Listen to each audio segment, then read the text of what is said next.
మనం రామాయణంలో హనుమంతుల వారు రాముడికి దాసుడు, అంటే ఆయన మహాభక్తుడు, దాసుడు. రాముడికి చాలా మంది దాసులు ఉన్నారు. అందులో మొదటిగా హనుమంతుల వారు దాసుడు అంటారు. అసలు ఆయన దాసుడుగా ఉండడానికి గల స్టోరీ ఏమన్నా ఉందా? దీని వెనకాల కథ ఏంటి? ఉంది. పరాశర సంహిత ప్రకారం ఒక వృత్తాంతం ఉంది. ఓకే. ఎలా అంటే అసలు ఆంజనేయ స్వామి జన్మ వెనక ఇందాక కథ చెప్పుకున్నాం కదా. ఆయన ఉద్భవించడానికి ఉన్నటువంటి కారణంలో ఇది కూడా ఒకటి అన్నమాట. ఎలా అంటే త్రిపురాసుర సంహారం జరిగేటప్పుడు విష్ణుమూర్తి శివునికి సహాయం చేస్తారు. త్రిపురాసుర సంహారంలో విష్ణుమూర్తి ఆయనకి సహాయం చేస్తారు.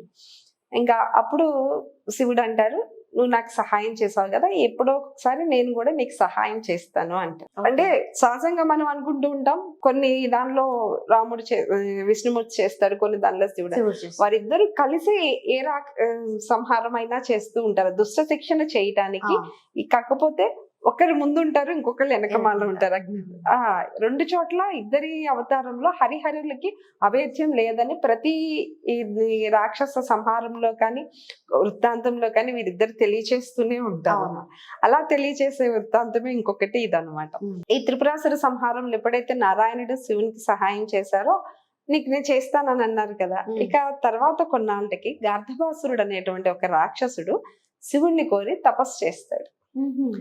సహజంగా రాక్షసులు కోరుకునే కోరికలు ఏంటంటే, మాకు చావు ఉండకూడదు ఇట్లా. ఇతను ఏమంటాడంటే, నాకు మృత్యువు నా దరి రాకుండా చూడు, నాకు ఏదో ఒక జంతువు, అంటే మరీ క్రూర జంతువులు తోడేళ్ళు నక్క అట్లా ఆ రూపంలో కానీ ఇది కాకుండా ఇంకా నాకు ఇచ్చేయకూడదు, నాకు మహాబలపరాక్రమం కూడా కావాలి అంట. సరేనని శివుడు అంగీకరించేసి వెళ్ళిపోతాడు. ఇంకా వరాలు వచ్చినాక దేవతల్ని హింసించడం, ఋషుల్ని మునుల్ని ప్రజల్ని, ఇది కామన్ కదా, వాళ్ళు అలా చేసేస్తూ ఉంటారు. అంటే వాళ్ళకు ఉన్నటువంటి బలాన్ని వాళ్ళు సరిగా ఉపయోగించుకోకుండా అన్ని దుష్ట కార్యాలు చేయడానికే ఉపయోగిస్తూ ఉంటారు. ఇదంతా చూసి ఇంకా భరించలేక నారాయణుడి దగ్గరికి వెళ్తే, ఆయనకి అన్ని వరాలు ఇచ్చింది శివుడేనయ్యా, వెళ్ళి ఆయన్నే అడగండి అంటారు. సరే నారాయణుడు కూడా వెళ్తాడు. వెళ్తే శివుడు అంటాడు, అతను నా పరమ భక్తుడు, నా పరమ భక్తుడిని నేను శిక్షించనని కూడా ఆయనకి మాటించాను. అంటే విష్ణుమూర్తి అంటారు, నేను కాదా, నేను కూడా నీకు పరమ భక్తుడినే కదా, నాకన్నా నన్ను మించిన భక్తుడా గార్ధబాసురుడు అంటే. నిన్ను మించిన వాడు అవునా కాదా అనేది నువ్వే పరీక్షించి తెలుసుకో, అది నాకేం అవసరం, నాకు సంబంధం లేదా. ఇప్పుడు ఆ రాక్షసుని సంహరిస్తావా లేదంటే, ఏం నువ్వు సంహరించలేవా, నువ్వే కదా స్థితి అంతా చేస్తుంది, స్థితి కారకుడివి నువ్వే కదా, అదంతా నీ పనే కదా, నాకేం అవసరం, నేను చేయను అని. అయినా నువ్వు చేయలేవు, నా భక్తుల్ని శిక్షించడం నీ వల్ల కాదు, నీవు చేయలేవు అంటే. ఒకవేళ నేను శిక్షిస్తే ఏం చేస్తావు, నేను సంహరిస్తే అని అంటే, లేదు నీ వల్ల కాదు, నువ్వు సంహరించలేవు. ఒకవేళ నువ్వు కనుక సంహరిస్తే, నీ చేతులు అతను కనుక చనిపోతే నేను నీకు దాసుడిగా ఉంటాను, ఒకవేళ సంహరించలేకపోతే నువ్వు నాకు దాసుడిగా ఉండాలి అంటే. సరే నేను అంగీకరించేసి వచ్చేస్తాడు నారాయణ.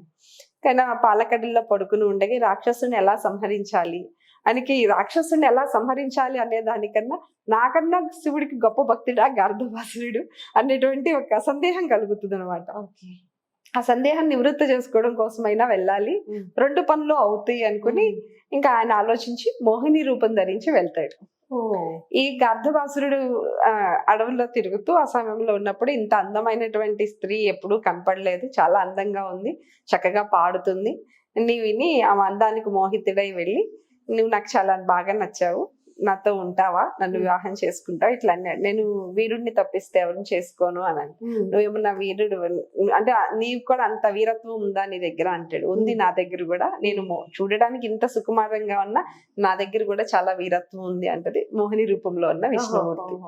వాళ్ళిద్దరి మధ్య అలా కొంత ఎన్ని జరుగుతూ ఉంటాయి. కొంత మాటలు అన్ని అయిపోయిన తర్వాత ప్రేమగా మాట్లాడి అంతా ఆయన దారిలోకి తీసుకొచ్చినాక ఆయన దగ్గర ఉన్నటువంటి కొండల్లో నుంచి కొంత మధుర ఆయనకి ఇస్తాడు.